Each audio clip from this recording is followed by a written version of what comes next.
Hello বন্ধুরা, আশা করি তোমরা সকলেই খুব ভালো আছো। তো আজ একটি নতুন রিক্রুটমেন্টের খবর নিয়ে এসেছি তোমাদের জন্য। নাবার্ড ২০২৪ সালে তার অফিস অ্যাটেন্ডেন্ট রিক্রুটমেন্টের জন্য একটি শর্ট নোটিশ পাবলিশ করেছে। নাবার্ড অর্থাৎ national bank for agriculture and rural development.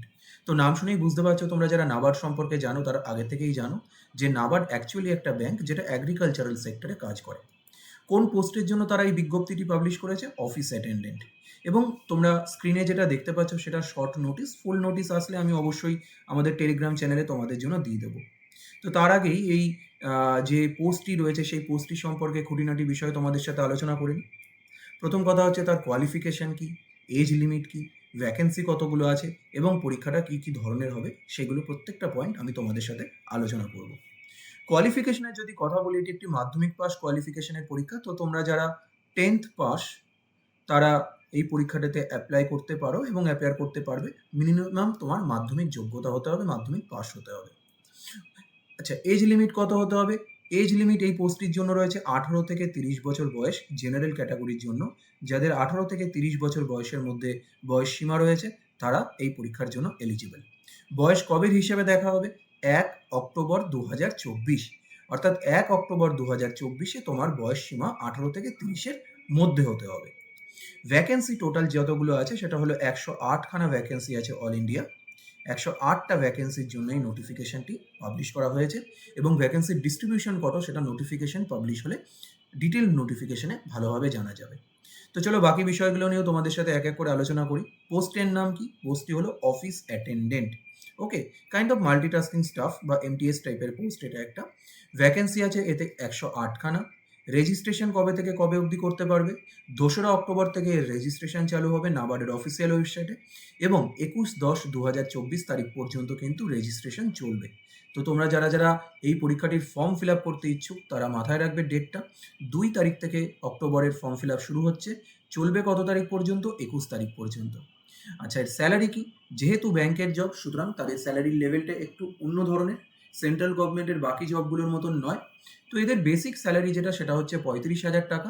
এর সাথে সাথে ডিয়ারনেস অ্যালাওয়েন্স বা বাকি যে অ্যালাওয়েন্সগুলো রয়েছে সেগুলো রয়েছে। তো মোটামুটি তুমি ধরে নিতে পারো শুরুতে 40-এর কাছাকাছি, 40,000-এর কাছাকাছি এই পোস্টটিতে তোমরা স্যালারি পাবে।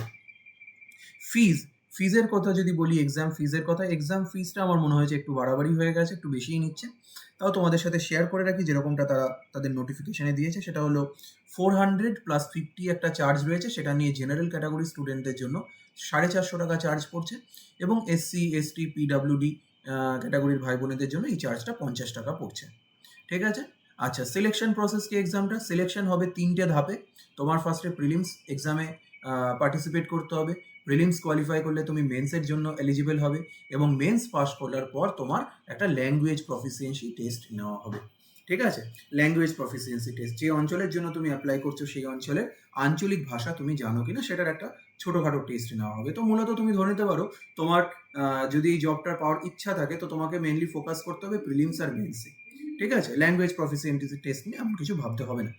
তো দেখো প্রিলিমসে কি কি থাকে যদি বলি, প্রিলিমসে টোটাল 120 খানা প্রশ্ন থাকে, যার মধ্যে রিজনিং থেকে 30টা, ইংলিশ থেকে 30টা, জেনারেল নলেজ থেকে 30টা এবং ম্যাথস থেকে বা নিউমেরিক্যাল অ্যাবিলিটি থেকে 30টা প্রশ্ন থাকে।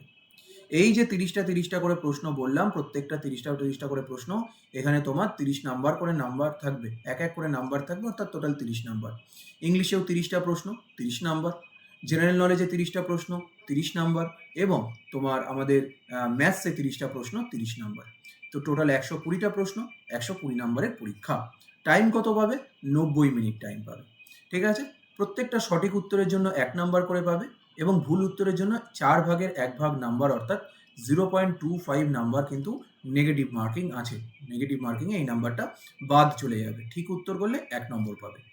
এটা গেল প্রিলিমিনারি এক্সামের কথা।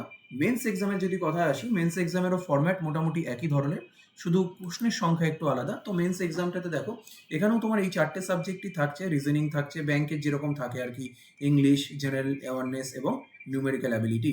শুধু প্রশ্নের সংখ্যাগুলো 5 করে বেড়ে গেছে। তো এখানে জেনারেল রিজনিং থাকবে বা জেনারেল ইন্টেলিজেন্সের 35টা প্রশ্ন, 35 মার্কসের।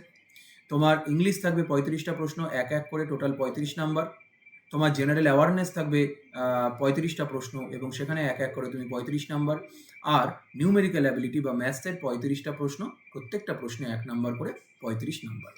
তো টোটাল মেন্সের যদি আমরা দেখি 150খানা প্রশ্ন আছে, 150 নাম্বারের পরীক্ষা, ঠিক আছে? এবং মেন্সের জন্য সময় কত? মেন্সের জন্য তোমার 120 মিনিট, অর্থাৎ 2 ঘন্টা সময় তোমরা পাবে মেন্স পরীক্ষার জন্য।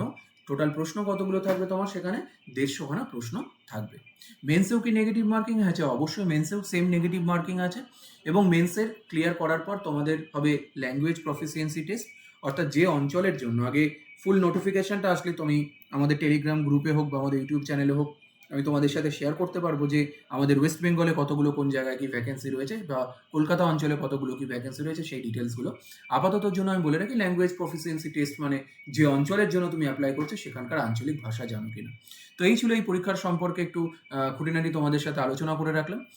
ভিডিওটি ভালো লাগলে চ্যানেলটিকে সাবস্ক্রাইব করবে এবং আমাদের টেলিগ্রাম চ্যানেলেও যুক্ত থাকবে পরবর্তী আপডেটগুলো পাওয়ার জন্য।